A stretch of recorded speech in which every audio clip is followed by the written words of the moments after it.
So I'm Dorothy Goulart. My parents were Joseph and Lorraine Goulart. Um, and I started working on the farm along with my sister Margaret and my cousin George, Chris's dad, when I was 11 years old, and continued to work until I graduated from URI School of Nursing in 1976. So I'm an example of a past farmer.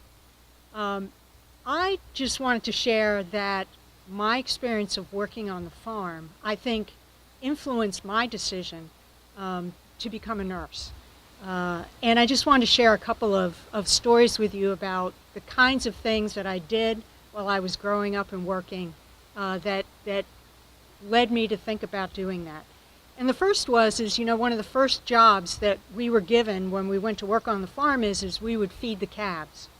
And so at first, when they were babies, you would feed them with a pail that had a nipple on it, but then you fairly quickly had to transition them into drinking minus the nipple just directly out of the pail, which sounds a lot easier than it actually is and took a fair amount of patience, but thankfully we were able to successfully do that.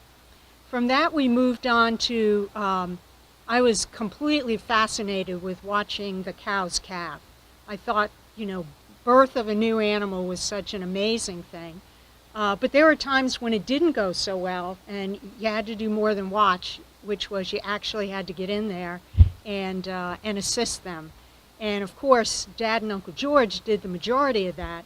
But there were times when they would ask for our help and allow us, especially in the sort of final stages. The calf was being born and then we got to clear the airway. Of course, it became funny to me later that, I cleared airways in adults in a very different way than I did with a calf, which was using a piece of hay in their nostril. Dad and Uncle George both had the ability, when our cows needed to have intravenous fluids, and calcium and dextrose, a sugar solution, were common, and they had the ability to be able to put a needle right in the jugular vein. And then we would have the bottle of fluids with the rubber hose, and we would attach, and we actually served as the IV pole, holding the bottle up in the air while it ran in. And I always started off strong, but I have to admit that it didn't take too long before I was switching hands because my arm was getting tired.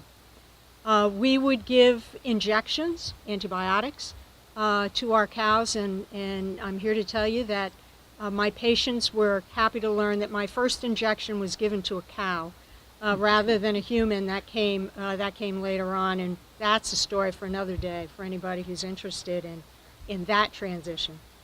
But the story that I want to leave you with is one that, believe it or not, has stuck with me all these years. It was a very rainy day, and we realized that one of our cows had calved down in the pasture. And so Dad and I went down to find the cow and the calf and bring them back to the barn. Well, when we got down there, we realized that the cow was down and couldn't get up.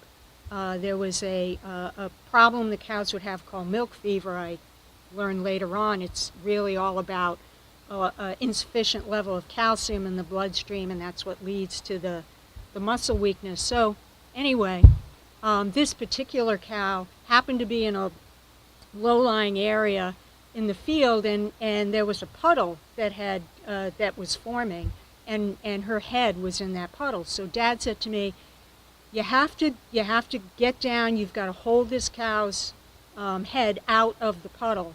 I'm going to go up and get the tractor and the skid and some more help so that we can get this cow back up into the barn. And so there I was, kneeling in the puddle, holding this cow's head in my lap, praying that this cow would not die on my watch until Dad and Uncle George could get back and we could get the cow in the barn. Well, you'll be happy to know that we successfully did that.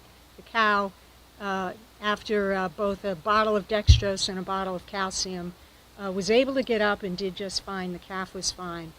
But I think that was a moment when I truly realized that having the ability to help and help to heal was an important way for me to think about my career, and had a lot to do with me deciding to pursue that as a career. So that's my stories. I hope you enjoyed them.